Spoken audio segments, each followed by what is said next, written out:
You're as cold as ice. You're willing to sacrifice our love. Salut à toutes et à tous, bienvenue pour ce 10e épisode de Codefax. On commence avec Lausanne qui a engrangé une nouvelle victoire, un nouveau 6-1 alors qu'il sortait de quarantaine face à Gauthieron. C'est un peu l'histoire qui se répète. Ensuite, on regarde l'autre côté du miroir, Fribourg, qui perd, mais qui est toujours dans le haut de classement. On verra un petit peu ce qui se passe, notamment avec certains joueurs comme Yannick Heeren, qui nous semble un peu en deçà de ce qu'on pouvait attendre.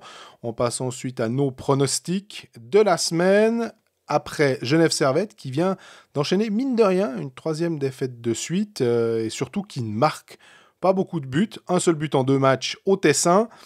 Puis on termine avec Bienne, qui va pas super, mais qui a une petite lueur d'espoir en ayant gagné 4-1 contre Langnau.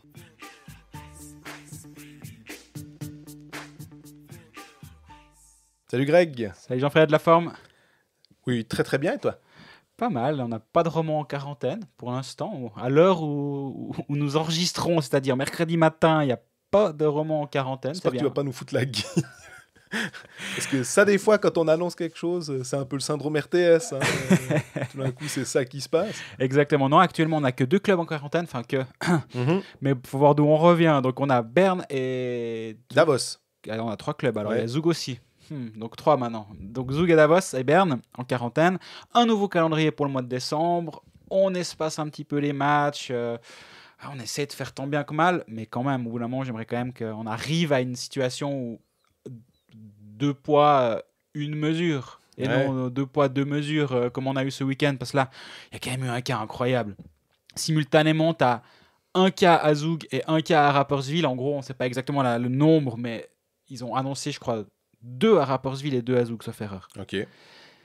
Et derrière, tu te retrouves avec une équipe en quarantaine et l'autre qui joue. C'est compliqué de suivre. Et surtout, on ne parle pas de pays différents, ni même de régions. Si c'est Lugano et Genève, tu peux avoir de vérités totalement différentes sur le point de vue pandémique. Dans Zug et Rapperswil, je m'excuse, mais il y a un col entre deux. Donc ça va, il y a le Hirtshal à passer, puis tu es à Rapperswil. Donc là, ça devient compliqué à suivre. Maintenant, c'est pas de notre ressort. J'avais dit que j'essayais de ne plus comprendre, mais j'ai toujours envie d'essayer de comprendre. Toujours est-il que ça joue, ok, on va pas se plaindre. Mais d'ailleurs, pour Zug, ce qui est assez, j'allais dire drôle, mais c'est pas drôle du tout, mais que les joueurs qui ont déjà été touchés par le Covid lors de la première quarantaine, eux, il n'y a pas de problème, ils sont pas à l'isolement. Ils estiment qu'effectivement, vu qu'ils l'ont eu, c'est ok. Donc finalement, même au sein du club, on n'a pas les mêmes restrictions pour les gens. C'est un peu bizarre et on aimerait bien que tout ça soit derrière nous, peu importe les questions des médecins cantonaux, mais qu'on puisse finalement retrouver un championnat normal, avec public si possible, mais même si c'est sans public, au moins sans quarantaine. Exactement, mais on tend vers une nouvelle forme de normalité. La Willy Vögtlin, monsieur Calendrier, qui doit être l'employé de l'année à Suisse Ice Hockey, de loin, de très très loin même, nous a sorti un nouveau calendrier. C'est drôle, il devait sortir lundi. On m'avait dit la semaine passée, lundi 13h, nouvelle communication. Dans le week-end, il y a des équipes qui partent en quarantaine.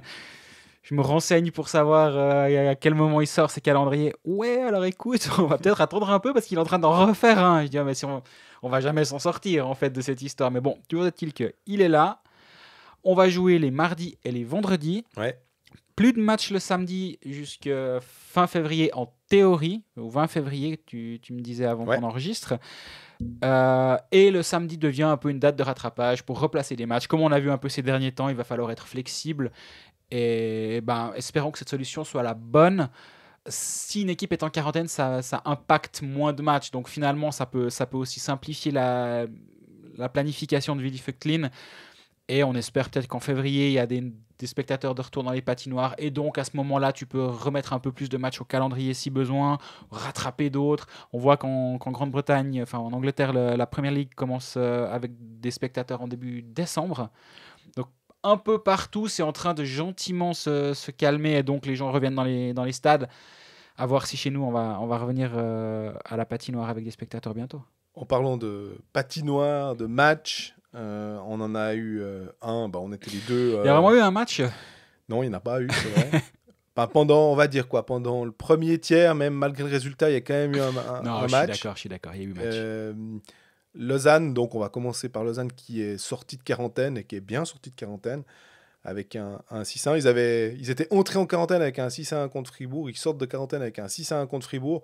Je pensais jamais qu'on pourrait dire ces phrases-là. Parce que normalement, ça n'a pas tellement de sens, surtout si on se rappelle de ce qui s'est passé la saison dernière où Fribourg alors, avait battu Lausanne à 6 reprises. Et là, on a eu un... on en parlait après le match, les deux. On se disait, s'il y a 2-2 après 20 minutes, il n'y a pas de quoi crier au scandale. Puis on avait même, je te disais même, puis le 2 pour Lausanne était presque un peu généreux. Puis tu disais, finalement presque. Parce que pendant, 15 bonnes minutes, Fribourg méritait mieux, méritait de marquer. Jusqu'au début du deuxième tiers, Fribourg revient très fort dans le match. Il y a eu un shift qui a duré une éternité et demie pour Lausanne. Vu que Lausanne changeait à l'autre banc, ils n'ont pas pu changer. Fribourg a pu tourner toute sa ligne et rester dans la zone offensive. Là, tu dis, ça va être compliqué. Fribourg revient très très fort. 23-54, Gibbons, 4-0. C'était le même scénario qu'au début du match, en fait. Fribourg qui a poussé et à la première possibilité, Lausanne a marqué. Au bout d'un moment, Fribourg a poussé, a été présent en zone offensive, a tourné en zone offensive, s'est créé quelques occasions, mais à part ça, Fribourg domine, mais Fribourg n'est pas ultra tranchant. Lausanne l'a par contre été terriblement tranchant. C'est juste, tranchant. Rien que déjà le premier but de Boson, finalement, qui intervient de la part d'un joueur des lignes, on va dire, 3-4, même si ça n'a plus grand-chose à dire, en tout cas la ligne 4, qui récupère une erreur d'Ablanalp, en fait, qui profite d'une erreur d'Ablanalp à la ligne bleue pour aller marquer entre les jambières. Ça, finalement, c'était très drôle parce qu'il y a eu beaucoup de buts qui ont été marqués en bas. Mm-hmm. Je pose la question à Christophe Berchi qui a marqué 2 buts. Puis je lui dis, mais on a l'impression que vous avez vraiment... est-ce que vous avez fait un scouting report pour voir que c'était là qu'on pouvait battre Reto Berra, qui d'habitude est vraiment extrêmement solide cette saison. On l'a assez dit que une bonne partie des points de Gauthieron, en tout cas une bonne partie des victoires, c'est aussi parce que Berra derrière fait le job et que ça solidifie tout le monde. Puis il me dit, voilà, on a fait un scouting report, mais en fait, c'est pas du tout là qu'il nous disait de shooter. Et puis, c'est un peu brouté. Il voulait pas dire que c'était planté, mais il m'a dit, j'ai vu Boson tirer en bas. Je me suis dit, mais ça va pas passer comme ça, il va mettre la canne. Puis il me dit, j'ai eu un peu de bol une fois. C'est vrai qu'il tire entre les jambes, mais Berra la dévie juste de la canne et ça part entre ses jambes. Oui, et puis accessoirement, je pense qu'un gardien comme Berra, il n'y a pas la solution pour lui marquer les buts. C'est ces gardiens-là, et même, je pense, beaucoup de gardiens de la Ligue, pareil pour Tobias Stefan, je pense pas qu'il y a la recette miracle pour leur en planter. Après, effectivement, si physiquement, il était une tête plus basse, plus petite, tu pourrais te dire, bon, ok, en dessus de l'épaule, quand il est contre son poteau, là, il y a un trou, Berra, il n'y a pas, Stefan, il n'y a pas, ce genre de gardien-là. J'ai l'impression qu'il faut juste faire le bon jeu au bon moment pour marquer. Finalement, le seul but que met Fribourg-Walser, il se présente seul face à Stéphane. Il a il a fait le move qu'il fallait pour le tromper. Un joli but d'ailleurs. Ça m'a fait rire parce que Samuel Walser, qui doit être plus ou moins le joueur le moins expressif de la Ligue, ou à peu près, j'ai l'impression qu'il a toujours la même expression faciale. Et je me suis dit, quand il marque le 6-1 dans un match qui est perdu depuis environ une demi-heure, pas sûr que là ça lui décroche un sourire. Non, pas manqué. C'est un peu le Janne Aunen pour les fans de Soaski du championnat. Le Sphinx. Le Sphinx. Ça me fait marrer de voir tout le temps la même expression faciale chez Samuel Walser. Bref, ceci dit, est-ce que Lausanne a trouvé la solution contre Berra parce qu'ils en ont planté 2 fois 6? Je suis pas vraiment sûr. L'année passée, Berra les a dégoûtés 6 fois à peu près parce que dans le jeu, Lausanne était systématiquement meilleur. Mais Fribourg avait systématiquement un meilleur gardien que Lausanne la saison passée à peu près. Donc non, ils avaient Brodin aussi. Et ils avaient Brodin un soir. L'année passée, il est pas net sa ligne. Hier, en ce moment, je parlais avec Berra à la fin. C'est pas moi qui parlais en l'occurrence, c'était une autre interview que j'écoutais pour être exact. Et il disait, on les a battus 6 fois. Je pense qu'ils ont clairement la dalle et ils ont envie de nous montrer que c'était une erreur. Ils avaient vraiment plus envie et plus faim, il dit hungrig selon lui, que nous. il a dit à nous d'être, par hasard du calendrier, il se rejoue ce samedi. Il dit à nous de montrer on est aussi capable d'avoir aussi faim qu'eux. Il y a quand même un truc qui m'a étonné, c'est le rythme de Lausanne finalement, parce que les quarantaines, alors chaque quarantaine est différente. Celle de la première qui nous a concerné, celle de Fribourg, c'était quarantaine à la maison, pas d'entraînement, rien. Il y a eu Ambry-Lugano qui a eu des quarantaines aménagées avec possibilité de s'entraîner par petits groupes. Lausanne a eu ce régime-là. Donc pour les jambes, etc., pour le rythme, c'est quand même censé aider un tout petit peu. Mm-hmm. À mon avis, c'est plutôt, t'as pas l'excuse du rythme quand tu reviens sur la glace, mais ça doit quand même être compliqué à se remettre en route. On l'a pas vraiment vu, dans le sens où ils ont eu l'air affûtés, je trouve, Lausanne, malgré le fait que dans le jeu, ils étaient globalement peut-être un petit peu dominés, et encore, ils étaient un peu dominés, mais sans que ce soit excessif, sans être étouffés, on va dire. Mais je les ai trouvés assez affûtés, et honnêtement, si tu devais dire laquelle des deux équipes sortent quarantaine, j'aurais pas forcément dit Fribourg non plus, on est bien d'accord, mais j'aurais eu de la peine à pointer l'une des deux équipes en manque de rythme. Lausanne aussi, ce qui s'est passé, c'est qu'on pouvait avoir un petit doute.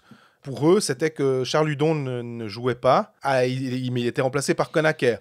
Maintenant, quand on fait le switch comme ça, on se dit alors ça va. Rien qu'en regardant les noms. Maintenant, on se souvient des derniers matchs de Charles Hudon. On se souvient de sa bonne entente avec Denis Malguin, avec Gibbons, notamment lors du premier 6-1 contre Fribourg avant la pause de 23 jours. Et que finalement, Conacher s'en sort avec un but, un assist. Donc, pas trop de problèmes.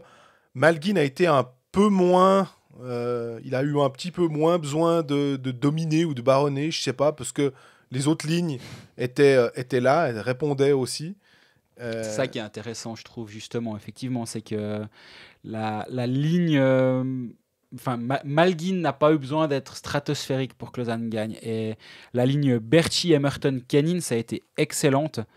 Et Emerton, on en a déjà parlé à ce podcast, mais quand il va falloir sortir un cinquième étranger de l'alignement, moi je trouverais difficile de sortir comme Emerton parce qu'il est systématiquement bon, je trouve. Et Gibbons, ça t'allais dire juste. Ouais, aussi. Et Gibbons est très très bon en ce moment.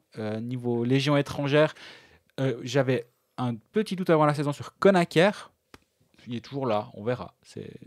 Gibbons, après quelques matchs, honnêtement, j'étais pas convaincu, mais après, on avait toujours aussi dit, laissons un peu de temps, il vient d'Amérique du Nord, il a besoin pour s'acclimater, etc. Là, actuellement, ça se passe bien pour lui. Mais c'est drôle d'ailleurs que tu dises ça, parce que le fait de les laisser s'acclimater, on a tendance, quand tu dis ça, je me dis la même chose, je me dis, ouais, j'ai tendance à quand même tirer, j'essaye de pas le faire, mais tu tires quand même un bilan après 5 matchs, tu fais... ouais, cet étranger, finalement, on aurait la même chose avec Butker. Et ne jamais oublier, très justement, de se dire, ouais, même, en plus, Butker, c'est un Européen. Je prends cet exemple-là parce que je me dis, tiens, d'un côté un peu hockey manager, il marque pas forcément beaucoup de points. Oui. Mais peut-être que tout d'un coup, il y a un déclic qui va se produire, puis on va se dire, ah oui, il est bon, hein. On va se dire, bah oui, forcément qu'il est bon. C'est pour ça que Nat Dominicelli a été le chercher. Puis que c'est un joueur européen qui a l'habitude des glaces européennes. Oui, mais il n'a plus l'habitude depuis tellement de temps que finalement, il est comme un Américain ou un Canadien qui doit s'habituer à ça. Exactement. D'ailleurs, petite parenthèse, Butker est dans mon équipe. Donc j'espère qu'il va s'acclimater et que ça va cliquer, on va dire, assez rapidement. Mes amis qui n'aiment pas les expressions traduites de l'anglais en français doivent adorer ce passage où on parle de cliquer.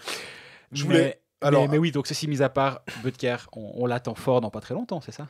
Exactement. Au niveau des... tu disais, Fribourg dominé, on peut pas dire ça. Par contre, il y a une statistique où ils ont dominé, c'est les tirs, 42-26. Après, tu l'as aussi très bien dit, périphérie, les tirs, on va pas parler de tirs alibi, mais ça veut pas tout dire. C'est clair que si on regarde simplement cette statistique sans la mettre dans le contexte, on peut dire, ah mais c'est incroyable comment ils ont fait pour perdre 6-1 alors qu'ils ont dominé au shoot. On en parlera pour Genève qui a aussi dominé au shoot 38-30 à Lugano et qui a finalement perdu. Voilà, c'est pas forcément... ça veut pas tout dire, mais ça veut quand même dire que Fribourg a essayé un maximum. Et il y avait vraiment beaucoup de tirs. C'est quoi, 26-11 après, quand il y avait 3-4-0. Au 5-0, il y a 25-11. Voilà. Ouais. Et c'est 42 tirs au but plus 28 tirs bloqués par le Lausanne HC. Oui. Donc ça fait 70 tirs entre les tirs bloqués et les tirs sur le but contre 26-18, donc contre 44. 70-44 en termes de tirs et bloqués et sur le but.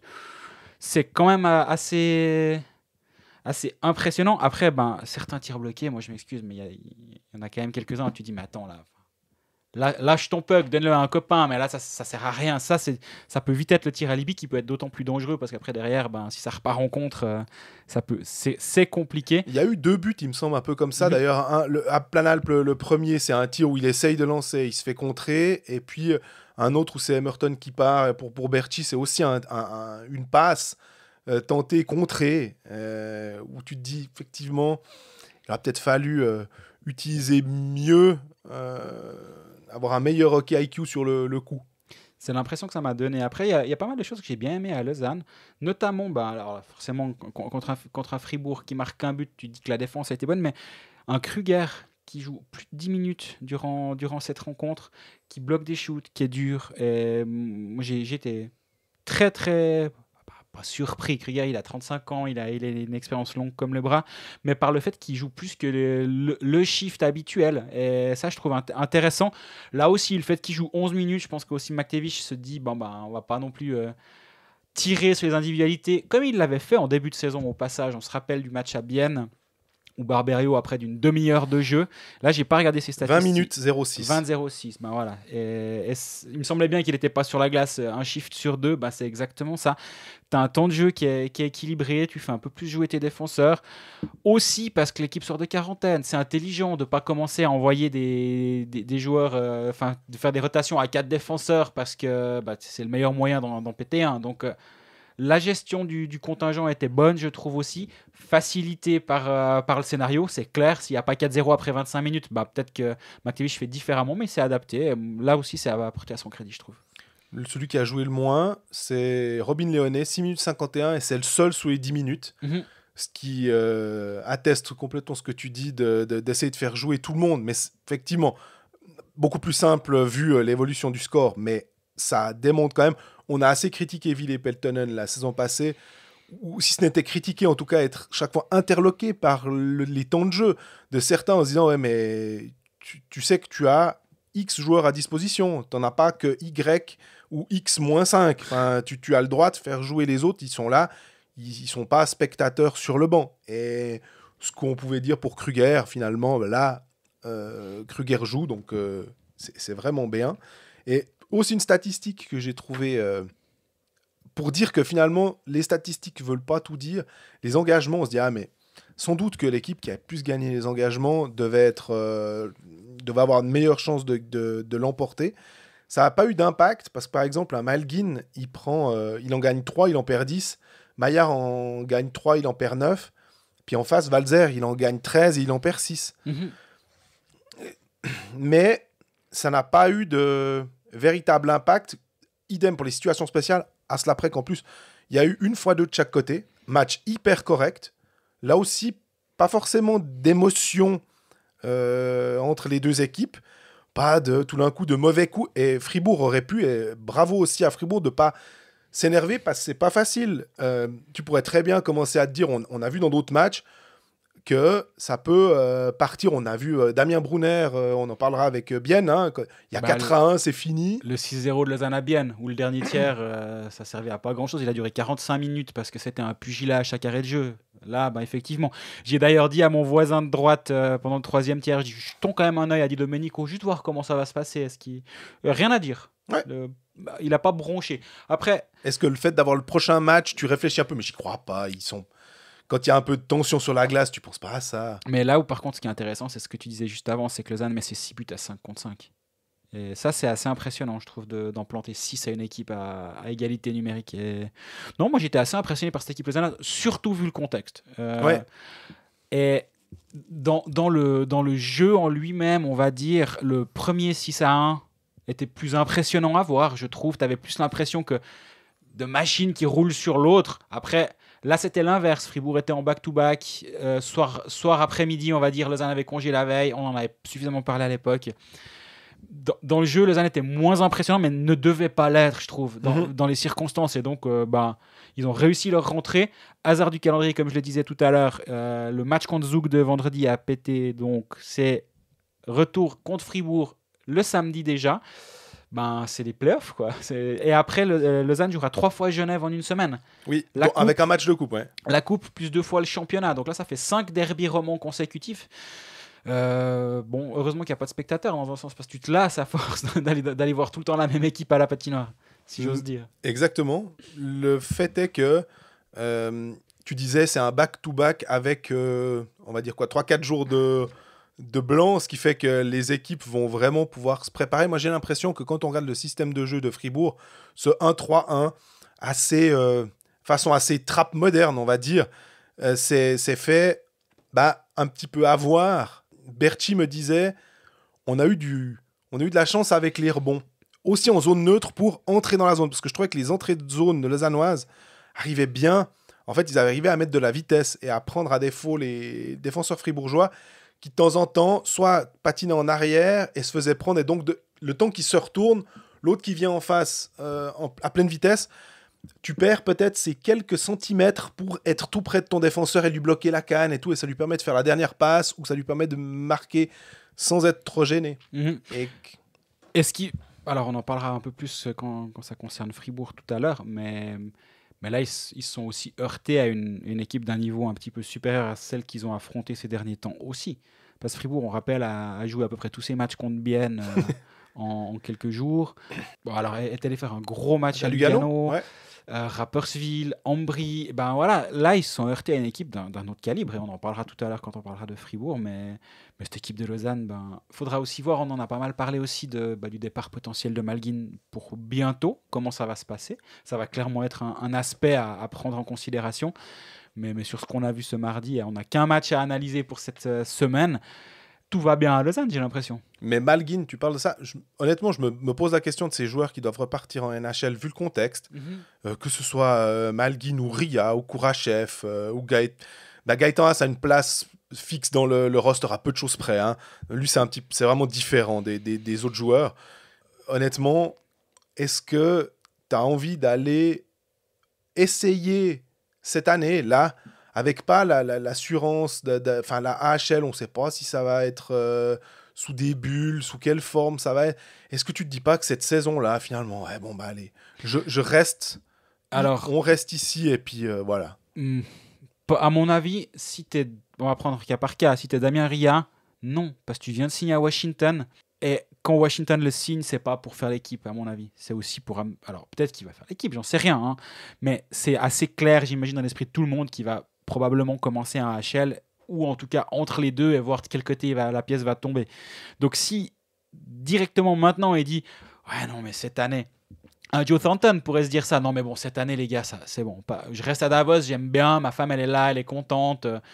Je reviendrai faire mes 53 ans sur la glace un peu plus tard. Lui pourrait se le permettre, je trouve.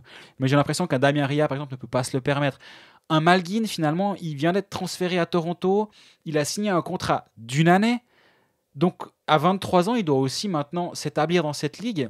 Il a de l'expérience, il a joué des matchs, mais il n'est pas établi en NHL.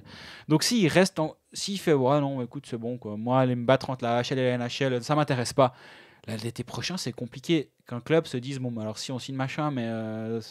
à la fois, on va l'envoyer en AHL, ça va tirer la gueule. Pas besoin de lui, il aura une année de plus. » Moi, je pense que s'il veut s'établir, et peut-être qu'il abandonne ce rêve et il rejoue en Suisse, puis il est très content de faire ses 500 000, 600 000, 800 000, bref, Lausanne a fait la meilleure offre jusqu'à la fin de sa carrière. Peut-être qu'il est très content avec ça, j'en sais rien. Mais si son objectif, c'est dans la NHL, moi, je pense qu'il va devoir repartir.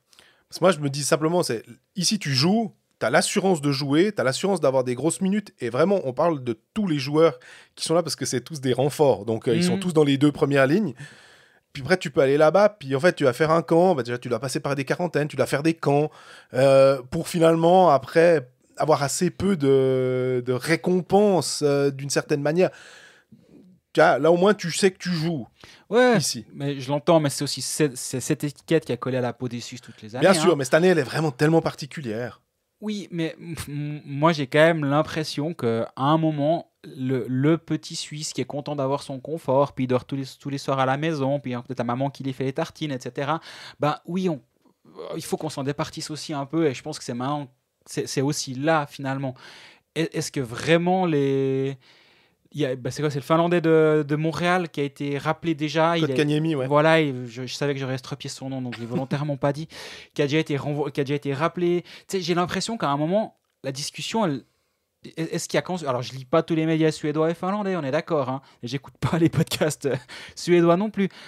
Mais est-ce que vraiment ils se posent la question, moi je suis content d'être à Luleå, et puis ma maman me fait une tartine, puis j'ai envie de rester là, et puis non, enfin je sais pas, au bout d'un moment, si tu veux jouer à NHL, t'as 23 ans, ta carrière elle est, on le dit suffisamment souvent d'ailleurs que la carrière d'un joueur elle est courte, bah alors tu perds une année. Est-ce que vraiment t'as envie de la perdre cette année? Je parle de Malgin, je parle de Ria, je parle de Kourachev.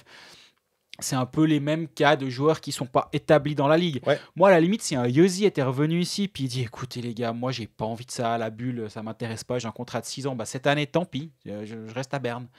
J'aurais pu l'entendre, mais pas pour un joueur qui n'est pas établi. C'est l'inverse. Je me dis qu'avec un joueur qui a comme ça, il a tellement d'importance pour sa franchise, que sa franchise dit ouais non mais en fait on va pas tellement même te donner tu reviens, puis en fait il se pose même pas la question. En l'occurrence ils l'ont pas laissé partir, on est bien d'accord. Voilà. Mais moi il y a cet aspect, t'es établi dans la ligue, donc t'as peut-être le droit de commencer à faire la fine bouche, puis dire jouer en NHL, j'ai pas plus envie que ça, ou je préfère jouer dans mon petit confort suisse. Je parle de Pius Suter aussi, je pense à Pius Suter pareil. Hein. Même discussion, exactement la même. Pour moi, c'est tous un peu les mêmes cas. C'est des joueurs qui ne sont pas établis là-bas, même si Malgin l'est un petit peu plus. Bien sûr. Et on voit pourquoi, d'ailleurs, hein, honnêtement, depuis le début de la saison, s'il y en a un qui est impressionnant, c'est Malgin. Ria, dans une autre mesure. Son shoot, il est dévastateur. Franchement, moi, il m'impressionne, ce joueur, par son shoot. Mais c'est moins un autre mot, un faiseur de jeu. c'est moins un playmaker qu'un Malgin qui est impressionnant quand il a le puck. Tu dis, ouais, non, mais il a le puck les 5 prochaines secondes, ça sert à rien d'aller à 5 mètres de lui, sinon tu ne lui prends pas, quoi. Donc, Malgin m'impressionne beaucoup plus visuellement que les autres. Kourachev, je l'ai un tout petit peu moins vu, je peux moins juger. Mais ça reste des joueurs qui ne sont pas établis en NHL. Et pour moi, ils doivent traverser, ils doivent y aller pour montrer qu'ils ont envie finalement. Parce qu'on a entendu combien de fois le laïus de tous les joueurs qui reviennent d'Amérique du Nord. Oui, je reviens à Genève, à Lausanne pour les Tanner Richard, Berchi, Vermin. Mais c'est pas pour autant que j'abandonne mon rêve. Ouais, on a vu. Hein. Ouais, je reviens une année, mais c'est reculer pour mieux sauter. Ouais, on a tous vu. Ils ont tous reculé. Il n'y en a pas un qui a ressauté. Hein.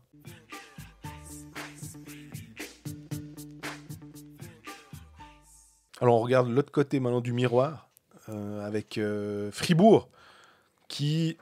Alors je sais pas si on a déjà beaucoup parlé du match de Lausanne, on a quand même aussi mentionné forcément Fribourg. Donc peut-être les supporters fribourgeois qui veulent entendre ce qu'on dit... Qui veulent reparler de ce match, il y en a encore. Mais pour le coup, oui, on mentionne un petit peu, mais on va essayer de s'attacher un petit peu plus à Fribourg pour le coup, avec donc... Avant cette défaite, une belle victoire 4-1 contre Bienne. On disait que Lausanne s'en sortait bien contre Fribourg, en tout cas cette saison. Et tu disais, ouais, bon, Fribourg avait fait des victoires. Bon, ils jouent surtout contre Bienne, donc ça passe bien. Et un 4-1 qui faisait suite aussi à un 3-1 gagné contre Bienne. Ça, c'était une bonne partie.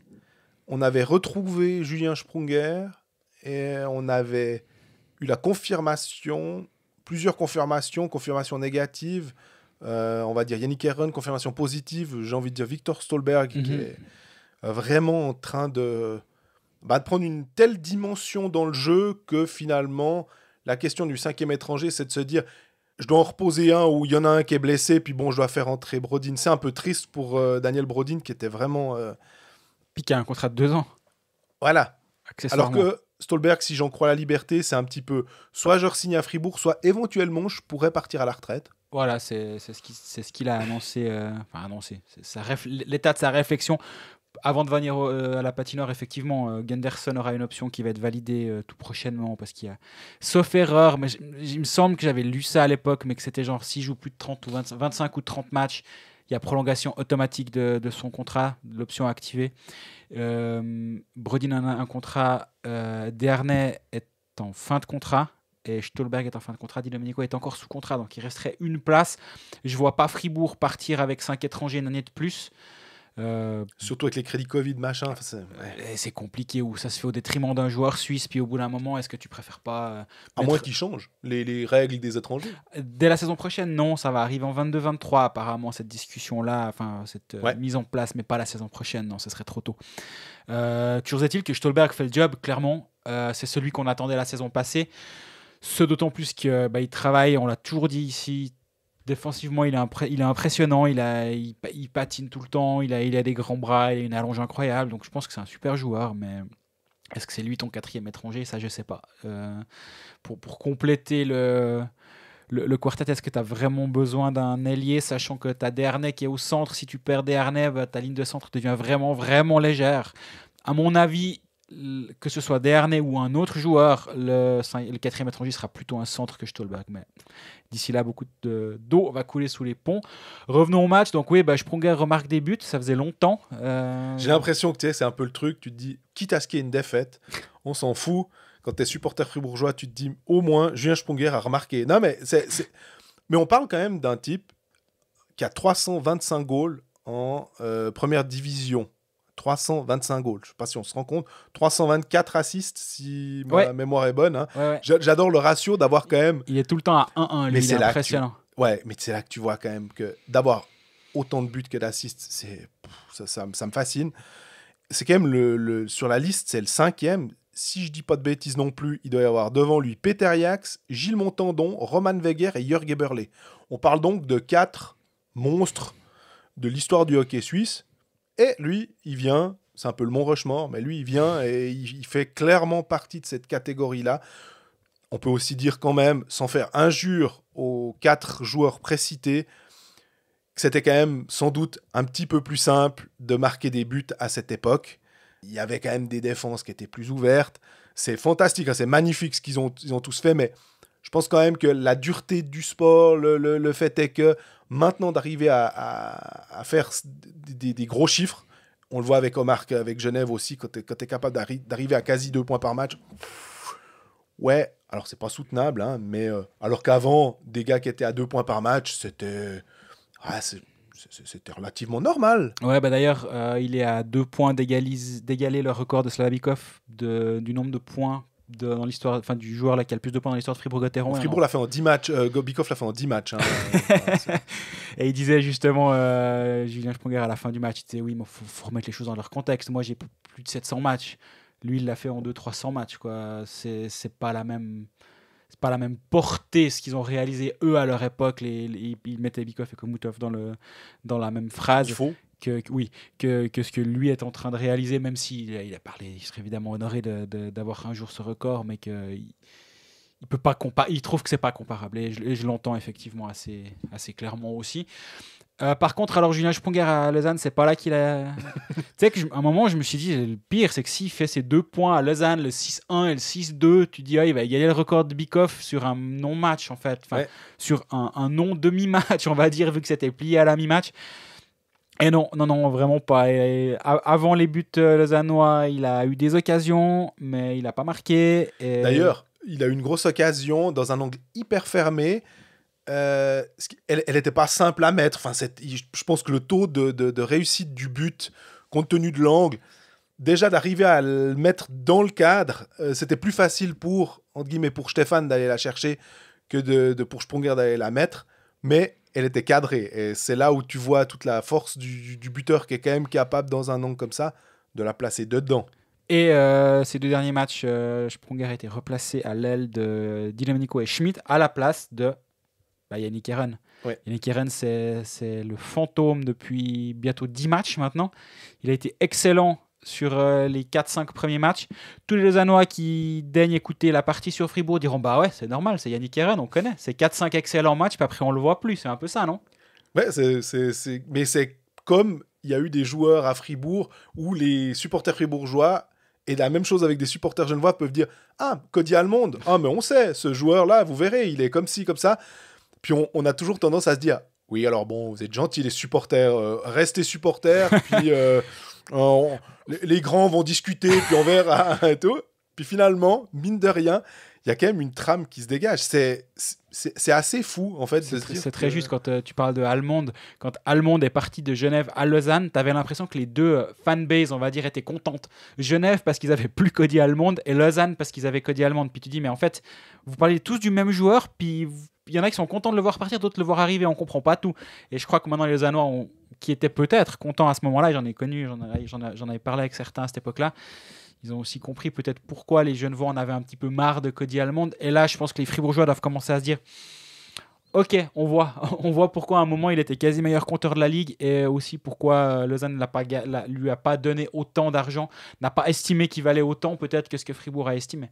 Voilà, c'est plus dans la réflexion que nous, on va se poser, c'est se dire, effectivement, on sait à peu de choses près, on a une fourchette de ce que les joueurs ont reçu, on va dire, puis c'est peut-être là que nous, on se dit, tiens, ils sous-performent par rapport à ce qu'on peut attendre. Maintenant, Allemande a une saison et puis un petit bout de saison avec Lausanne, donc on peut commencer à tirer un bilan. Pour Yannick Herren, c'est peut-être un peu tôt, même si c'est un vétéran dans l'imagerie qu'on a du joueur de hockey de son âge, puis que normalement, il devrait quand même être capable. Il était mis dans de bonnes conditions en plus. Hein, en plus. Tu peux te dire que, ouais, mais bon, t'as vu le centre que tu me mets, t'as vu la paire défensive qu'on a derrière, je dois revenir, je dois back-checker et tout. Là, on a assez loué le travail de Di Domenico et de Schmidt au début, mais il n'y a pas que Herren, il y a aussi Schmidt qui a... Voilà, marque un petit peu le pas. Di Domenico, on sait ce qu'on avait, on sait ce qu'on a et on voit ce qu'on a. On voit que Christian Dubé a vu en lui. Il n'y a pas de problème, il est là. Ouais, il a ce pourquoi il a payé. Mais il ne peut pas tirer une ligne non plus tout seul. Il faut quand même que les deux autres et entre guillemets, j'en veux plus. J'en veux pas, hein, mais j'en veux plus à Yannick Herren qui, lui, doit produire. Il est là pour ça et peut-être qu'aussi il se pose beaucoup de questions parce qu'il se dit oh, mais je dois produire. Parce qu'au début de saison, quand Julien Sprunger peinait à trouver le fond du filet, Yannick Herren marquait des buts, puis on se disait ah bah voilà, on peut se permettre, Fribourg gagne. Pourquoi ? Il n'y a pas besoin d'avoir Julien Sprunger qui continue à marquer son but réglementaire ou faire son demi-point ou son X points par match, parce que Yannick Herren est là pour le faire. Et c'était parfait. J'adore quand un plan se déroule sans accroc. C'était ça. C'était pour ça qu'il était là comme ça. Un va un petit peu moins bien, il est repris par un autre. Si tout d'un coup Herren va moins bien, c'est Sprunger qui reprend. Pas de problème.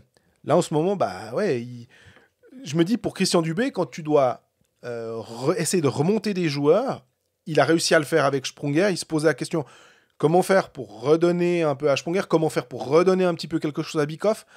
À un moment, il n'est pas magicien non plus, il peut pas, ça doit venir des joueurs. Il peut pas en remonter un par ligne, quoi. Complètement. Puis là, c'est un peu le cercle vicieux pour Yannick Herren parce qu'il était mis dans de bonnes conditions et il ne performait pas. Donc, est-ce que entre les deux oreilles, ça devient un peu compliqué ? Je peux clairement l'imaginer. Rétrograder à la place de Sprunger qui vient lui dans la deuxième ligne. Herren à Lausanne était à côté de Bikoff et sur la même ligne que Bougro. Sans faire injure à quiconque, bah, c'est pas la même chose que d'être avec Di Domenico qui va te mettre en lumière à chaque shift à peu près. C'est plus difficile, donc mentalement c'est plus compliqué d'aller sur la glace avec des joueurs un tout petit peu moins forts ou moins dominants ou face à des lignes peut-être un peu plus fortes ou peu importe les match-ups, là bah, c'est ce qui est un peu arrivé à Lausanne. Moins d'occasions, 3 tirs, 2 cadrés, mais moi j'ai pas vu Yannick Herren du match ou très peu vu Yannick Herren. Ben voilà, c'est vraiment le cercle vicieux et comment faire pour faire en sorte qu'il se relance. Est-ce qu'à terme, Christian Dubé va l'enlever du powerplay ? Il n'y a eu qu'une occasion à Lausanne, on peut pas juger là-dessus. Ouais. Il a joué 39 secondes sur les 2 minutes, mais il n'a pas eu l'occasion de se mettre en valeur à ce moment-là. À voir, mais c'est clairement un des problèmes avec lesquels doit composer Christian Dubé. À la fin du match, il nous disait quand même, ouais, mais bon, si on m'avait dit qu'après 12 ou 13 matchs, on jouait à la tête du classement, moi, j'aurais trouvé ça fantastique. J'aurais déjà trouvé ça fantastique. Donc, faut pas peindre en noir à la suite de cette défaite non plus, mais il y a deux, trois petits points qui sont un peu embêtants. Ouais, c'est alertant. En fait, on a une notification, on va dire. C'est que faire avec cette situation-là. Elle est pas évidente, mais c'est beaucoup plus simple d'avoir une situation pas évidente. Comme tu disais, hein, quand tu joues le haut du classement, plutôt que quand tu te retrouves dans une situation similaire à celle de Berne, par exemple, où là aussi, ils ont des joueurs qu'on s'attend à voir produire. Je prends le cas de Simon Moser, où tu te dis, ok, en plus c'est capitaine, ça va pas tellement. Tu fais quoi? Là, c'est aussi un peu prenant pour la tête. Tu te dis comment faire. On a, à part ça, quelques questions sur Fribourg-Gotteron. On rappelle, Ask Colfax, on n'a pas fait de rappel cette semaine, mais vous avez l'habitude, vous savez que vous pouvez nous poser vos questions durant toute la semaine, tous les jours, même le dimanche, le samedi, on check ça régulièrement. Alors, c'est Tom Maillot qui nous demande ce qu'on pense de Jérémy Camerzin. Est-ce qu'il ne semble pas être un petit peu mis de côté par Christian Dubé? Jérémy Camerzin, si on le dit que c'est un défenseur parfait pour un rôle de 7e, 6e, je ne crois pas que c'est lui faire injure. En ce moment, il arrive quand même à un âge où voilà, ses meilleures années, j'ai l'impression, elles sont quand même plutôt derrière lui, mais qui peut rendre vraiment de fiers services parce qu'il a de l'expérience.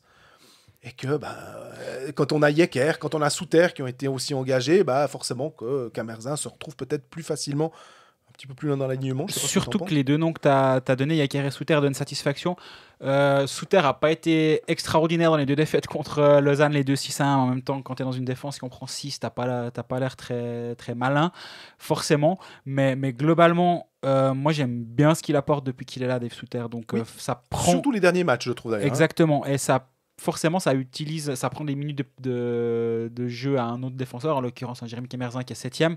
Si tu ajoutes à ça, il y a David Abicher qui commence gentiment à être un petit peu plus intégré, je trouve. Il a donné du power play le match précédent contre Bienne. Alors, question aussi, je savais pas. De Tom Maillot, ça va un petit peu de pair avec la question sur Camerzin, c'est pour ça que j'ose t'interrompre, est-ce qu'Abicher prend gentiment le rythme de la National League? Et puis encore une question sur est-ce que Mauro Jörg nous a convaincus? Mais pour David Abicher... justement, ouais, alors moi j'ai quand même cette impression qu'un David Abicher, gentiment, t'as plus le sourire figé ou te dire qu'est-ce qui va se passer avec Abicher. Non, il fait plus vraiment d'erreur, il joue simple, il joue avec Kaplan-Alp qui, alors à Lausanne c'était compliqué et la prolongation à Lugano il a eu un blanc, mais globalement c'est un défenseur qui est fiable et c'est pas un hasard s'il est mis à côté de David Abicher, c'est pour le stabiliser. Et oui, moi j'ai l'impression qu'Abicher s'adapte, s'acclimate gentiment, ça a pris un petit peu de temps. C'est lui le futur aussi. Il me semble, et le fait qu'il ait joué du powerplay, ça a failli coûter un but contre Bienne d'ailleurs, mais voilà, il fait ses expériences. Dubé n'était pas totalement convaincu par Yecker sur son deuxième powerplay, il a mis Abicher à cet endroit-là. Là aussi, petite alerte hockey manager, ça peut être utile pour ceux qui ont encore des transferts, s'il y en a. Avec toutes ces quarantaines, on en a bientôt plus, j'imagine. Donc oui, moi je commence à penser qu'Abicher a un rôle dans cette équipe. Est-ce que le powerplay va y rester longuement? Je ne sais pas, mais le fait que de temps en temps il lui donne un petit peu, c'est assez positif. Donc moi je pense que oui. Mauro Jörg, clairement convaincu. Je pense que c'est un joueur de profondeur qui est parfait. Il a aidé Walser et Rossi. La seule ligne qui marque à Lausanne d'ailleurs, c'est cette ligne-là. Et il a rempli un trou il a rempli un poste où Fribourg avait besoin, à savoir un attaquant supplémentaire. Et accessoirement, c'est quelqu'un qui a de la vitesse, qui défend bien. Il a un nombre de shoots bloqués qui est vraiment impressionnant, Mauro Jörg. Il joue en box-play, il joue bien à 5 contre 5, il crée de l'attaque. C'était win-win, on en avait déjà parlé dans un épisode précédent, que le transfert Schneeberger contre Jörg, finalement, chacun dans son club, c'était un poids mort. On s'échange les poids morts et puis peut-être que toi, tu arriveras à faire quelque chose de mon poids mort, ce qui est le cas là. Donc Fribourg est content. J'imagine que Lausanne s'en fout, il faut être clair. Payer Jörg ou payer Schneeberger, si les... C'est X dizaines de milliers de francs, centaines de milliers de francs dans la tribune. Que ce soit l'un ou l'autre, si je ne connais pas l'accord, est-ce qu'ils se sont juste dit on s'envoie les licences, mais chacun continue de payer son joueur de manière normale? C'est possible. Pour cette saison, vu qu'Jörg a un contrat pour l'année prochaine, ça va forcément changer. J'ai pas la réponse, mais ça doit pas être une différence financière incroyable entre les deux qui fait réfléchir différemment à l'impact du transfert. Sur la glace, Mauro Jörg m'a convaincu. Ouais. Et toi? Oui, c'est parce que aussi c'est un joueur qui a de l'expérience. Je me demande aussi si le fait d'avoir été... il a connu une saison difficile à Lugano, il arrive à Lausanne, il se dit peut-être qu'il va se relancer, il n'a pas l'occasion de le faire. Et là, tout d'un coup, on lui offre vraiment il était finalement, tu dis, il a un rôle. Il trouve assez rapidement son rôle sur cette ligne. Il voit que ça clique bien. Donc, je repense maintenant. Il voit que ça marche bien avec ses deux compères de ligne. Et finalement, il amène son expérience. Il se sent utile. Je pense que Christian Dubé lui a donné de la confiance et lui a montré qu'il était voulu. Et que pour un joueur, finalement, c'est assez basique de se dire, tiens, après une saison où le club m'a laissé partir, donc ils n'avaient plus besoin de moi, une autre, un début de saison où finalement on m'a fait comprendre que mon nouveau club ne voulait pas de moi, j'arrive dans une organisation où on veut de moi. Oh, bon, je vais peut-être me donner un peu plus et peut-être que mentalement, ça déclenche quelque chose qui fait que je retrouve un niveau... on n'a jamais dit que c'était un mauvais joueur, hein. C'est juste qu'il avait l'air d'être moins en confiance. Il a déjà les mêmes statistiques en 9 matchs cette saison que lors de sa dernière saison à Lugano. 1 but, 3 passes décisives, 4 points. Et là, c'est en 9 matchs. Ça fait à peu près un demi-point. Contre 39 avec Lugano. Mais effectivement, c'est un joueur qui a eu des saisons... Alors, la saison à 29 points, elle date. Hein, en 15-16, c'était pas non plus avant la guerre. Mais après, c'est un joueur qui peut marquer ses 5-7 buts par saison, faire 14-15 points sur une ligne avec Valzer qui a... En étant bon défensivement. Exactement, avec Valzer et Rossi qui sont deux joueurs qui sont capables de marquer quelques buts et faire des passes. Pour une 3-4e ligne, c'est pas vilain en tout cas, je trouve. Jouer sport, un jeu de la loterie romande. Petit intermède pronostic ou alléluia, un pronostic gagnant. Déjà, le match a eu lieu, un des deux matchs a eu lieu. C'est vrai. On va déjà presque s'en contenter après qu'on gagne ou qu'on perde. Bon, mais au moins le match a lieu parce que toi, t'es le chat noir dans cette histoire. Ouais, alors le chat Bianconero, là, non, parce que j'avais choisi Zug Lugano. Puis là, du coup, c'est pas une quarantaine qui nous l'a fait sauter. Non, c'est le bouchon au Gothard. Tu te dis non, c'est bon maintenant, ça suffit. Et là, j'ai pensé très très fort. Tu parlais de Willy Veuclin avant.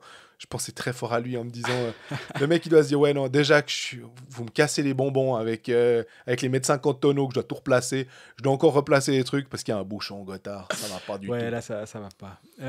Donc, moi j'avais plus de 5 buts dans Genève-Zurich. J'étais bien aidé par Lucas Fleuler qui a du coup peut-être suivi mon pari parce que il s'est quand même mis un bel autogol de Linus Mark. On sait pas ce qui s'est passé. Ce but, je pense que on est d'accord pour dire que tu te shootes les 999 999 fois et ça donne pas ce résultat-là. Il n'y a pas de raison. Il n'y a pas de raison d'aller mettre la canne. Le tir est à côté. Ouais, mais le fait qu'il arrive à la dévier... C'est fort. Hein. C'est rare. Ouais. Et du coup, voilà, un pari à passer, ça fait du bien. Ouais, ça fait du bien au nombre de pucks. Tu avais engagé 15 pucks. Tu en es à... Qu'est-ce qu'on a dit 941 à les brouettes. Voilà. C'est bien. Je suis à 940, bon, voilà, donc tu repasses devant, tant mieux. Épique. Et puis, on passe maintenant à cette semaine, 3 matchs vendredi. Petite carte, ouais. Moi, il y a un match que j'ai identifié, alors vraiment, je l'ai entouré tout de suite. Du coup, je suis confiant. Du coup, je pense que je vais me la ramasser, parce que je vois ce Genève Servette Rapperswil, et on sait que Rapperswil, c'est pas une équipe de branquignoles, c'est une vraie équipe de hockey. Ils vont pas venir la bouche en cœur au Vernet. Mais moi, je me dis, allez, Genève maintenant, c'est 3 défaites de suite. On en reparlera plus tard. Il y a un moment, au Vernet en plus, contre Zurich, t'en parlais, ils arrivent quand même à marquer, même si des fois, c'est des buts un peu spéciaux. En général, ils ramènent quelque chose de leur match au Vernet. S'il y a un match où là, maintenant, il s'agirait de refaire un peu un statement. Ouais, je cherchais le terme en français pour dire vraiment pour dire on est là. On est quand même une équipe, une très bonne équipe de haut de tableau de National League. Ce serait le bon moment, donc j'aurais tendance à partir sur un écart de... Je pense que la cote, elle va pas être phénoménale.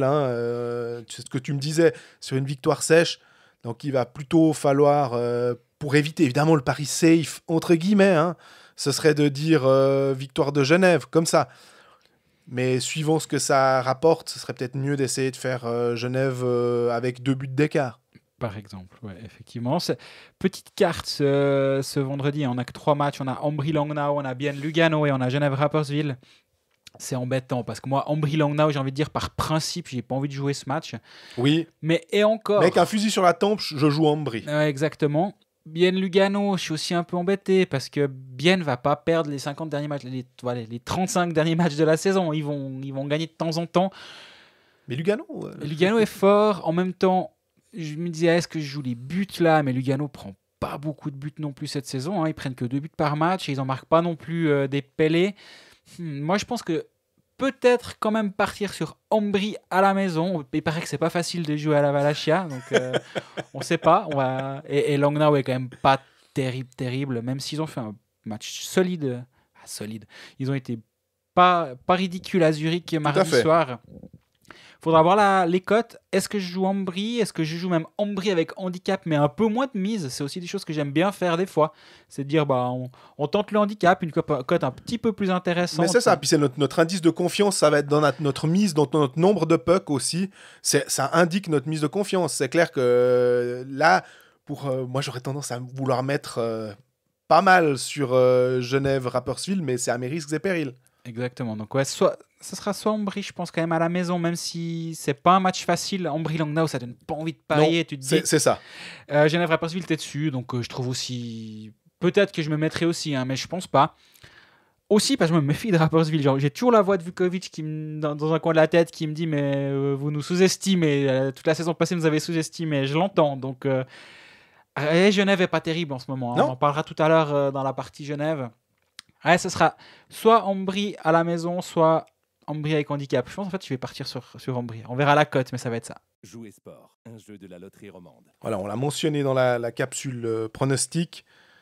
On va parler maintenant de Genève, qui est, on va pas dire... Je réfléchissais à ce que j'allais dire. Je me suis dit, Genève en crise, puis après, je me suis dit, t'es quand même complètement cintré. Il faut pas mettre Genève en crise, parce qu'il y a 3 défaites de suite.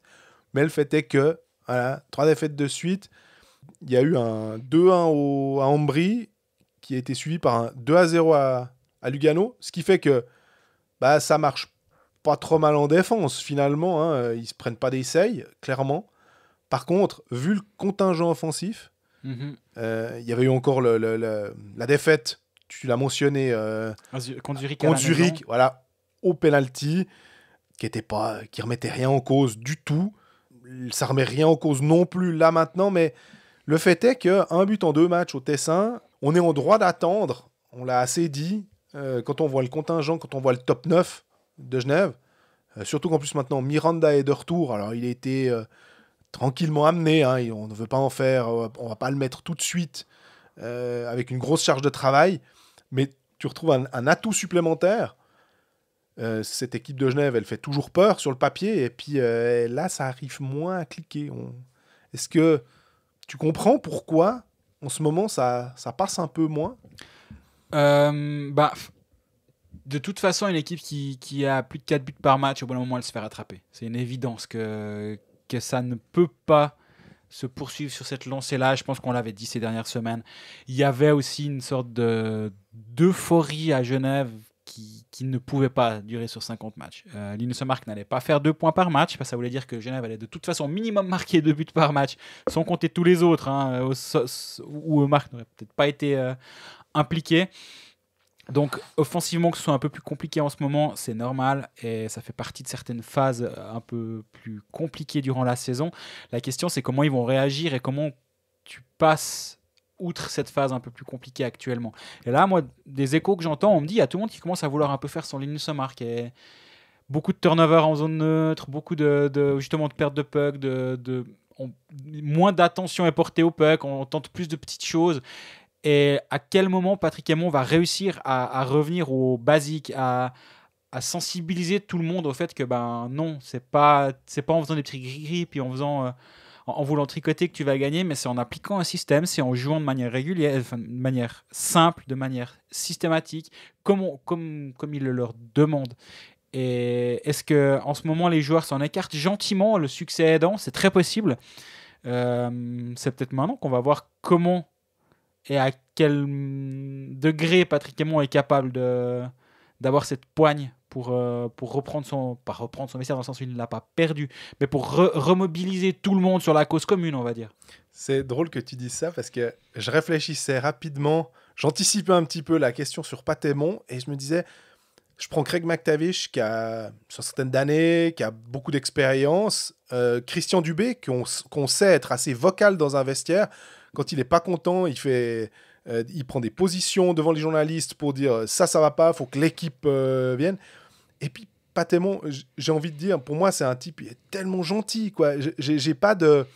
Tu me dirais, oui, c'est un entraîneur de hockey sur glace. Je me dis, mais il peut pas gueuler sur des joueurs. Il doit être un super papa avec ses enfants. Enfin, c'est vraiment... Il y a un côté hyper gentil que...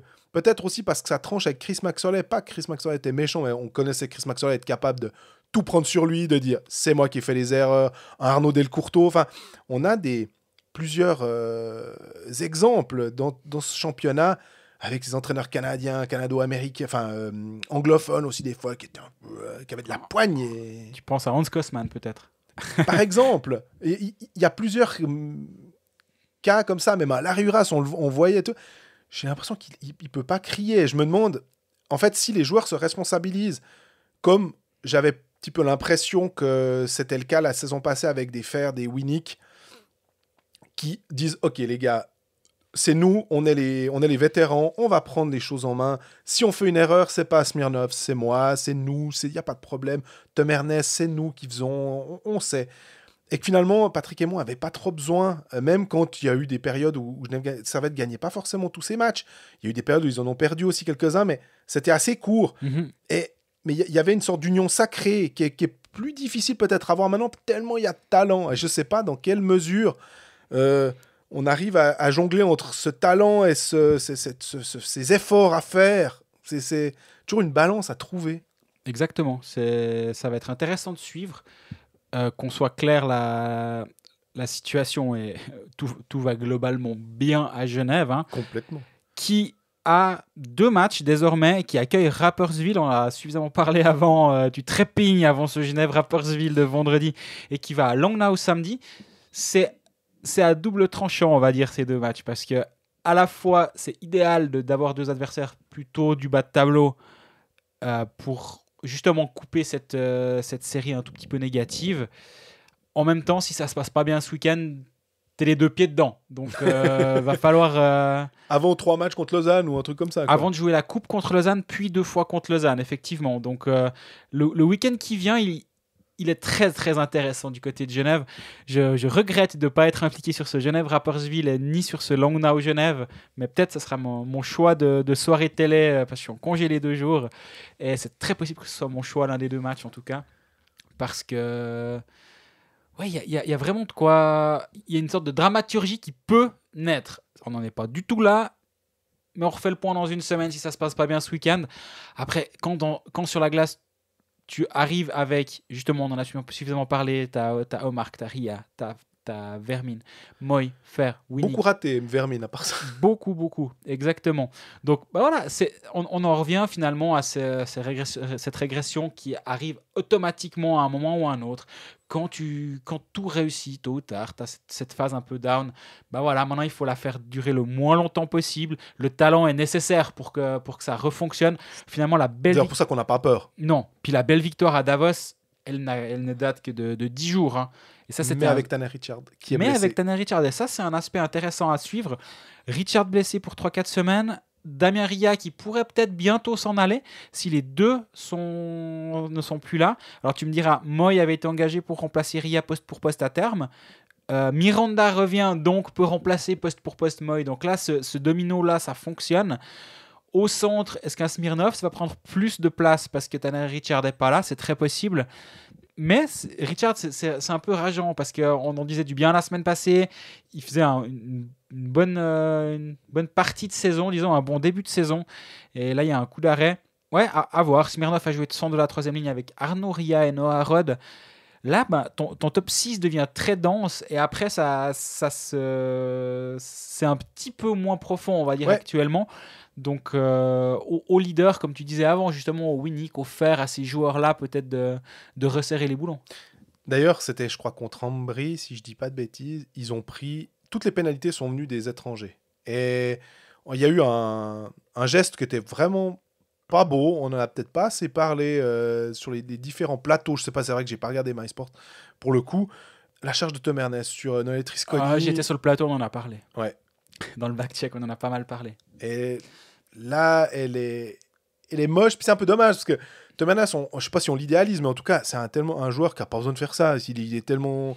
Ouais, moi je suis mitigé alors, parce que il se fait couper par sa lame, par sa visière, Trisconi, à mon avis. C'est pas le coup, c'est une coupure, je pense. Et Trisconi, c'est un petit joueur, alors tu me diras, Tom Ernest doit le savoir, c'est une évidence, mais il n'y a pas de volonté de toucher la tête, il n'y a pas d'extension du corps. Et d'ailleurs, il n'y a pas eu d'enquête ouverte. Moi, je le vois pas comme un vilain geste. Mais je respecte que tu penses l'inverse. Mais non, moi, j'arrive pas à voir ça comme un mauvais geste de la part de Tom Ernest. Comme tu ne vois pas un mauvais geste de la part de Trabert sur Tom Ernest mardi soir.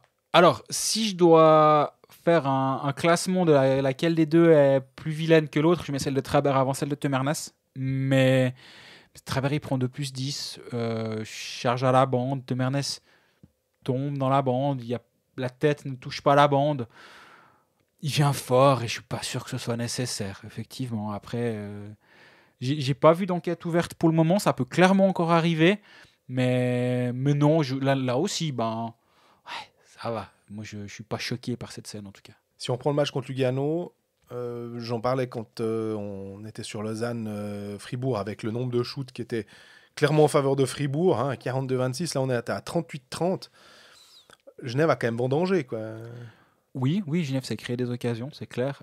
Comme on disait avant aussi, finalement, quand tu as cette accumulation de talent sur, en tout cas, un top 6 qui est vraiment très intéressant, forcément, tu vas t'en créer. Après, Lugano, c'est une solide arrière-garde depuis le début de saison. Donc, Schlegel a été très bon contre Genève, mais c'est pas une nouveauté. Lui...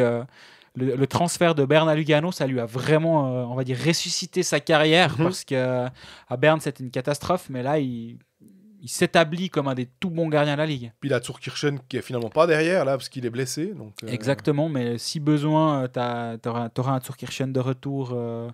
Donc là, il n'y a pas de problème du côté de Lugano, mais oui, Genève sait créer des occasions. Mais moi, je trouve qu'il y a quand même beaucoup de pertes de puck. Et je trouve... En anglais, on dit careless, je sais pas comment dire. Ils font moins attention au puck qu'en début de saison. Et je trouve que ça, c'est le point sur lequel je trouve qu'il faudrait mettre l'emphase, on va dire, pour Paderborn. C'est de protéger le puck. Parce que les engagements, ils étaient là, ils les gagnent. Il y a tout pour bien faire, mais sauf si tu perds tous tes pucks en zone neutre et en entrée de zone offensive. Enfin, je pense vraiment que ça, c'est le point le plus important à Genève, à mon avis, en ce moment. Parce que Lugano, qui est bon défensivement, tu n'arrives pas à marquer de but, ok. Mais le truc, c'est que ça fait suite au match contre Ambry, où là, c'est un petit peu plus embêtant, surtout qu'Ambry était venu gagner au Vernet, donc tu pouvais t'attendre. Ou finalement, Genève, c'est ce qu'on avait dit, ils se sont fait un petit peu avoir, je crois que ça faisait suite au 8-1 et tout, on dit, oh là, ils vont les écraser, ça va être facile. Peut-être qu'eux-mêmes se sont un peu trop cru que ça allait être facile. Et puis là, en Léventine, tu donnes pas ce que tu attends. Et c'est frustrant parce que même avec un Tom Ernest qui sort de l'alignement pour les deux derniers tiers, tu as assez de capacité pour faire face finalement. Sauf si tu prends pénalité sur pénalité. Alors, voilà. Sur pénalité. Et c'était catastrophique. J'avais l'impression que justement j'étais sur le plateau de MySports, puis le match studio c'était bien long now qu'on regardait avec un peu plus d'attention. J'avais l'impression que chaque fois que je jetais un œil à l'écran, c'était un powerplay pour Ambry, quoi. Donc là aussi il y a peut-être un point qui doit être mis sur faites gaffe, quoi. Soyez un peu plus précis dans les placements et puis rigoureux surtout. Et surtout que la défense tient quand même la route. Malgré ça, le box-play à Ambry a tenu. Il y a eu un but de Nettinen, mais tu te dis que c'est le minimum. Le réglementaire. Ouais, complètement, c'est le but réglementaire de Nettinen en powerplay. Mais le box-play a quand même tenu. Défensivement, d'aller en prendre 2 à Lugano, dans le deuxième dans la cage vide, il n'y a rien à dire. Desclos, il fait un bon match. Il a plus de 96% d'arrêt sur ce match. Mais donc derrière, il n'y a pas trop de soucis du côté de Genève. Donc je pense que si la concentration est un peu plus présente en zone offensive dans les prochains matchs, à mon avis, ça va tourner assez vite du côté de Genève. Si je dois imaginer les 3-4 prochaines semaines là-bas, à commencer par le match dont on parlait avant de Genève-Rapperswil.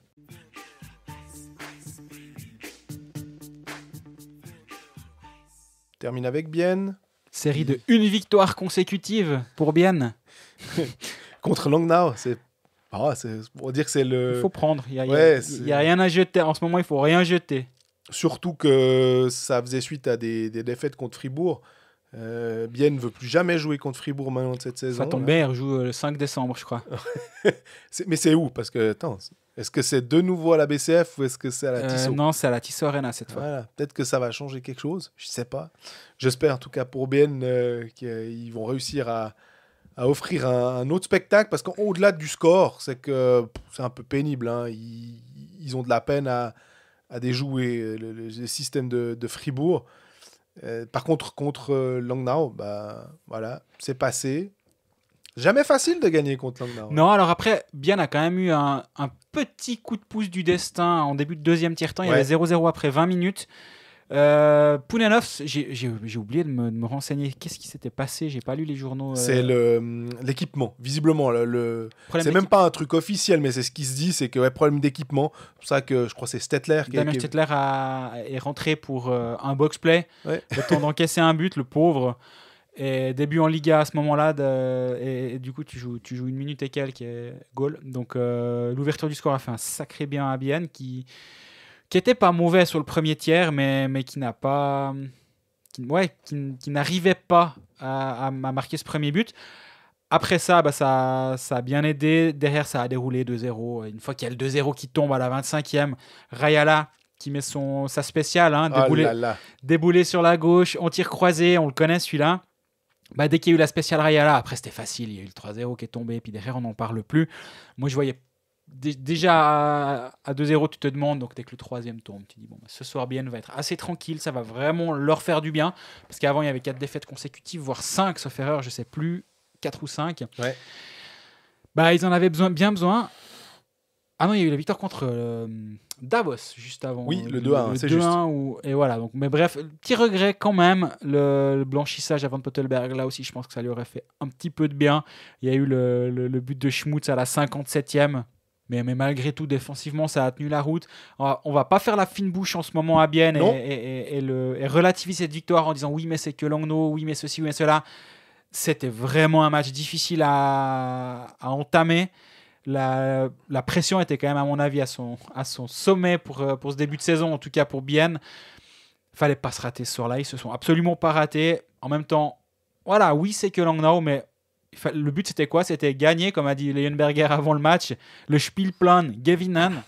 Voilà, ils ont suivi le Spielplan à la lettre du côté de Bienne. Maintenant, il va falloir confirmer, back-to-back, ou pas tout à fait, mais 2 matchs de suite contre Lugano, avant de jouer Fribourg. Là, il y a un calendrier qui s'annonce. Et Zurich derrière et Davos, sauf erreur. Ouais. Donc, les 3 points là, c'est bien joli, mais maintenant, il va falloir confirmer. Ouais, c'est Lugano, Fribourg, Zurich, Davos. Avant le 15 décembre et le premier match, on va dire, un peu moins compliqué à la maison contre Ambry et encore. Donc là, il y a une période difficile qui s'annonce. Bienne doit montrer qu'il est capable de faire mieux que ce qu'il a fait ces derniers temps. Et moi, je reste persuadé que sur le papier, il y a de quoi faire. Après... Normalement, le match sur le papier, il se gagne rarement, quoi. Et puis, on a l'impression que... Tu vois, Peter Lindbaum, moi, j'en attendais beaucoup à Bienne. Je me disais, jolie signature, c'est vraiment bien. On l'a assez dit qu'à 5 contre 5, c'était un défenseur ultra efficace, sur lequel on pouvait se reposer. Il n'y avait pas de problème avec Frick à Lausanne. Il formait une belle paire. Donc, tu te dis, on va bien trouver quelqu'un avec qui le mettre. Il n'y a aucun problème. Et puis, finalement... On s'aperçoit que Leuenberger lui fait pas tant confiance que ça. On se disait, peut-être que Lindbaum en powerplay, ça peut donner quelque chose. Ça peut amener une certaine stabilité aussi, défensive. Parce que finalement, Radgeb, même si tu te dis que c'est un défenseur, tu peux le considérer presque comme un 4e attaquant. Mm-hmm. Mais c'est pas ce qui s'est passé. On a Yanis Moser sur une vague de powerplay. On a Radgeb qui en joue énormément. Donc finalement, Lindbaum, il est là, mais il a un impact qui est pas fou parce qu'on ne lui l'utilise peut-être pas de manière à ce qu'il ait un impact fou, quoi. Ouais, alors effectivement, le match contre Langnau au Radgeb, c'est 6 minutes 20 de powerplay et Moser, c'est 1,48. Donc oui, Moser a eu un petit peu de temps en spiritu numérique, mais oui, ils veulent vraiment que Radgeb lance sa saison. Et moi, Ça se comprend. Je le comprends complètement et je pense que c'est une bonne chose. Tu dois avoir un Radgeb investi, impliqué et bon pour avoir du succès à Bienne. T'as pas de relégation en plus, donc je trouve que tu peux clairement... Enfin, dans le sens où t'as pas de risque. Bien, on n'a jamais pensé qu'il serait relégué. Par contre, d'être embêté, d'être englué dans une phase où tu es en bas de classement, puis t'as pas le temps de faire des ajustements, alors t'as tendance à... Tu le sors pour dire, on met quelqu'un pour voir si ça marche. Là, ils ont le temps de laisser. Surtout qu'avec 10 sur 12 en play-off, il y a quand même, ou en play-off / pré-play-off, il y a quand même de la marge pour Bienne. Même si tu finis 10e, c'est pas dramatique. Mais ouais, on parlait de dramaturgie avant concernant Genève pour le week-end à venir. Je pense que la double confrontation contre Lugano, a commencé par celle de vendredi, pourra aussi donner quelques enseignements. Est-ce que cette belle victoire, certes contre Langnau, mais belle quand même, va lancer une machine? En même temps, on disait exactement, on l'a pas dit parce qu'il n'y a pas eu d'épisode entre deux, mais on pensait exactement la même chose après la solide victoire contre Davos. 2-1 à la maison, tu prends que 2 buts contre une équipe qui joue quand même si Davos fait un mauvais début de saison. C'est une équipe qui, en un soir, peut en placer 5 ou 6 à n'importe qui. Et là, ça ne s'est pas passé. La défense avait tenu la route. Finalement, contre Langnau également. La veille, contre Fribourg, c'était pas terrible. Hein. Donc, alors, tu me diras, on parlait de coup de pouce avec Stettler. Ils en ont aussi donné un avec le patin de Fey qui donne le 1-0 à Julien Sprunger. Mais derrière, à aucun moment... L'impression de domination que Lausanne a montré sur Fribourg, Fribourg l'a montré également ce soir-là sur Bienne. Ouais. Et je trouve que ça dénote aussi une confiance qui n'était absolument pas là et finalement des automatismes qui ne le sont pas non plus. Défensivement, ils se font brasser quand même assez régulièrement et du coup c'est pour ça que ça me plaît de voir ce match contre Langnau où ça a tenu. Il y a quelques soubresauts, justement j'en parlais, celui de Davos, mais voilà, c'est instable actuellement et c'est pour ça qu'enchaîner 2 ou 3 bonnes prestations au-delà de matchs, au-delà de victoires déjà, mais bonnes prestations, ça devrait les aider. Il y a un point noir aussi, c'est le point, je ne sais pas si on peut écrire P-O-I-N-T ou P-O-I-N-G. En l'occurrence, c'est le coup de poing de Damien Brunner à l'encontre de Brännström. Fin de match, il y a 4-1. Alors, je pense bien que Damien Brunner ne s'est pas levé du banc ou il ne s'est pas dit « Tiens, j'irais bien en coller une à Brännström parce que les Suédois, moi, ça ne me plaît pas. » Donc, non, ça a dû trash-talker, ça a dû brasser verbalement. Puis il s'est dit « Mais va chier. » Puis il en a mis une. Ouais, c'est gratuit, c'est petit. Mais à 4-1, c'est... Et même à 0-0. Oui, alors, en plus... C'est gratuit comme geste. Tu peux vraiment lui... Devant les arbitres, tu peux vraiment lui... Sur l'arbitre, quoi. Tu peux lui péter le nez, quoi. Ouais. Je sais pas, là non plus, il n'y a pas eu d'enquête ouverte actuellement. Je vois pas pourquoi il y en aurait une 15 jours après. Donc, je comprends pas. Je trouve que là, tu dois pas laisser passer ça et mettre une sanction parce que... t'as un gars qui a les bras en bas, qui est pas prêt à recevoir un coup, et puis s'il s'en promène à travers la tronche, je sais pas, je trouve assez décevant en fait. Geoffrey Vauclair, sur le plateau de PKS, il a dit c'est un geste égoïste, il pense pas à l'équipe, il pense qu'à lui, et je trouve que c'est parfaitement résumé. Ouais, mais moi ça m'embête, parce que moi j'aime bien Damien Brunner. Ouais. C'est un joueur qui a un statut de diva en Suisse qui lui colle au patin et je comprends pas pourquoi. Je pense c'est pas ça. Et depuis qu'il arrive à Bienne, il a montré que c'était un joueur d'équipe justement. Et là, ça colle pas ce geste-là. Ça m'énerve en fait. Ça m'énerve et ça me déçoit un peu. Et accessoirement, je suis aussi un peu agacé qu'aucune enquête n'ait été ouverte, qu'aucune sanction n'ait été donnée actuellement à son encontre. Vu que Bienne ne jouait pas mardi soir, il y a encore un petit peu de temps pour ouvrir, mais au bout d'un moment, comme je disais avant, il n'y a pas de raison de le faire le jeudi, quoi. Et je trouve que c'est une occasion de manquer, parce que je sais pas, c'est pas anodin, je trouve, de frapper le joueur à la tête comme ça, alors qu'il est les bras en bas, il n'est pas prêt à recevoir un coup. S'il est prêt à le recevoir, et puis que les joueurs brasse et que les deux s'échangent des coups, ma foi ça fait partie du jeu. Là ça fait pas partie du jeu justement et je suis vraiment vraiment énervé. Par contre, Rayala qui remarque, on l'a juste mentionné avant, j'ai l'impression que quand Rayala marque, Bienne gagne. Faudrait voir la statistique, ouais. Mais je pense qu'elle doit être assez positive. C'est clair que c'est pas du 100%, mais tu disais, ouais, une spéciale Rayala. Et c'est vrai que quand il arrive et qu'il arme son shoot, là, ça part tellement fort. Ouais. C'est beau. En fait, c'est l'espèce de simplicité que tu peux retrouver dans le sport. Bon, bah, tu rentres, tu arrives vers le gardien, et puis t'envoies une prune. Peu importe ton sport, quoi. Et puis que c'est finalement, on parle de schéma, on parle de tactique, on parle de 1-3-1, on parle de forechecking. Puis tu vois que finalement. Un défenseur un tout petit peu laxiste, un mètre à disposition pour armer, ben bim, quoi. Et c'est vrai que le foot de Rayala, c'est quand même toujours une merveille. Puis là, ben voilà, petit poteau rentrant qui va bien, ça va lui faire du bien aussi. Oui. On parlait justement d'enchaîner la répétition des bonnes performances. Là, finalement, c'est un peu le même truc que pour un Julien Sprunger. Le premier but, alors c'est peut-être pas le premier pour Rayala cette saison, mais quand un buteur qui est rouillé comme ça... Puis qui marche par série, tu sais. Exactement. Alors Rayala est d'autant plus, Ouais. effectivement. Et là, tu as quand même cet aspect, la pression elle commence à monter, tu as les journalistes qui commencent à venir poser des questions, mais pourquoi Rayala? On en parle à Cold Facts, alors qu'on normalement Rayala, on n'en parle pas parce qu'il marque ses buts, et puis voilà, on parle d'autre chose, quoi. Et je suis pas sûr qu'il écoute Cold Facts. Ça me fait de la peine, hein, mais je suis pas sûr. Et voilà, donc oui, là aussi, typiquement, c'est le genre de petites choses qui peuvent l'aider. C'est pas qu'il se créait pas d'occasion, mais tu sentais que justement ce shoot à l'instinct, il le refusait assez souvent. Puis voilà, le fait d'oser et puis d'être récompensé, ça peut l'aider. Puis on va finir. Alors, vu qu'il y a encore une seule question, on la pose là en fin d'épisode, sans faire de transition. C'est Bera for President qui nous pose la question. Oui, il est fribourgeois, celui-là, au hasard. Est-ce que la Suisse est le seul pays à donner des aides? Est-ce que la Suède a aussi eu des aides, par exemple? Alors, on a regardé un petit peu ce qu'il en était. En Suède, c'est sorti il y a moins d'une semaine. 183 millions de couronnes. Voilà. J'espère que vous savez faire les divisions et puis que vous avez le cours de la couronne suédoise. C'est pas beaucoup. Hein. Non, c'est pas beaucoup. C'est vraiment pas beaucoup. Ça fait 19,5 millions de francs suisses. Je voulais dire, tu divises par 10 à peu près. Ouais, clairement. Exactement. Donc c'est 108, en plus, c'est 183 millions de couronnes pour le hockey dans son ensemble. Hein. C'est 108 millions, donc 11 millions et demi pour la SHL, donc la première division. Après, il y a 3 millions pour les dames, il y a 36,8 pour la Allsvenskan, c'est la deuxième division. Et puis, alors, 30,7, je pensais que c'était la fédération, mais je ne crois pas. Et ça correspond, ce qu'ils ont reçu, à 43% du montant demandé. Donc, 11 millions et demi. En Suisse, on était à 115, c'est pour le sport... c'est pour les deux ligues, 115 millions. Là, on est à 11 millions pour le hockey, pour la première division. Et t'as dit combien pour la Svenskan?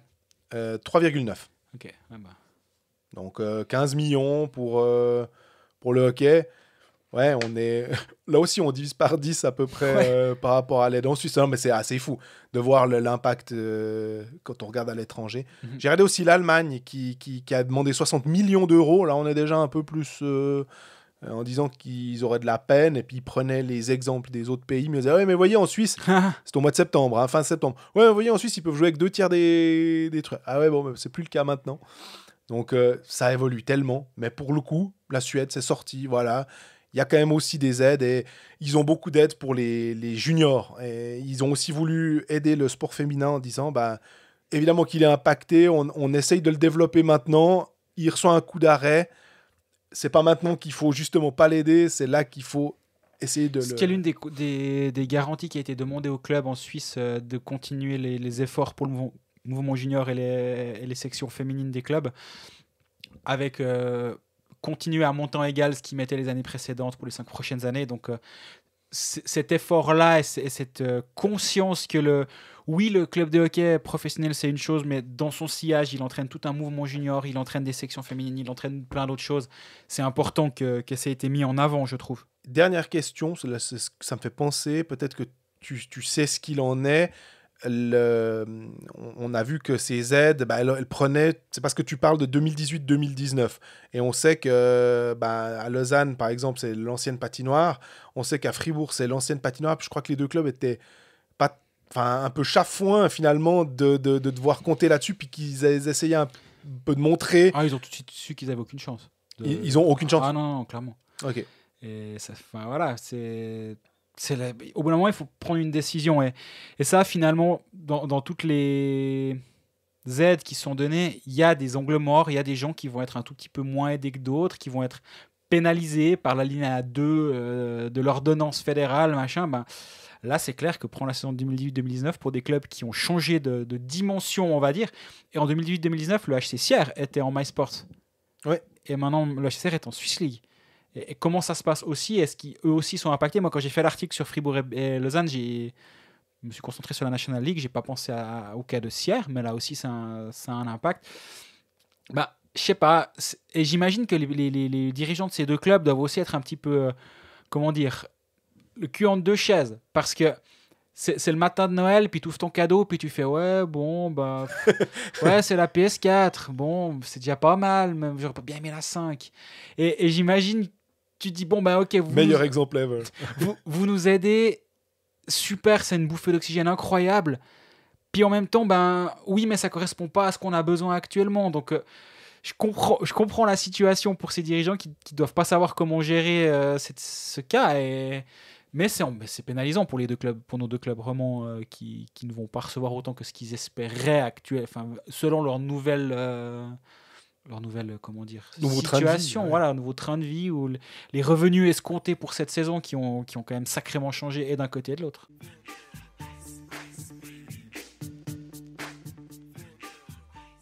Je sais plus du tout l'épisode combien. 10, fin de l'épisode 10. Donc merci de nous écouter toujours aussi fidèlement, ça nous fait très plaisir. On est toujours content de répondre à vos questions sur les réseaux sociaux, le hashtag AskCallFax sur Twitter, Facebook, Instagram. Vous pouvez nous écouter sur SoundCloud, YouTube, Spotify. On est présent un petit peu partout. D'ici la semaine prochaine, profitez bien des matchs. Il faudra prévoir des choses pour les samedis soirs de décembre, vu qu'on n'a plus de matchs à suivre. On est perdu. Il faudrait faire des cercles, des tournois de chibre ou quelque chose. Mais là, c'est vraiment, on va dans une période compliquée. Là, en tout cas, courage. J'espère qu'on pourra parler aussi du mercato qui ça bruisse un petit peu plus. Donc peut-être que le prochain épisode, on pourra l'aborder. On va essayer. En tout cas, d'ici là, prenez soin de vous et puis profitez bien les matchs du week-end. À bientôt.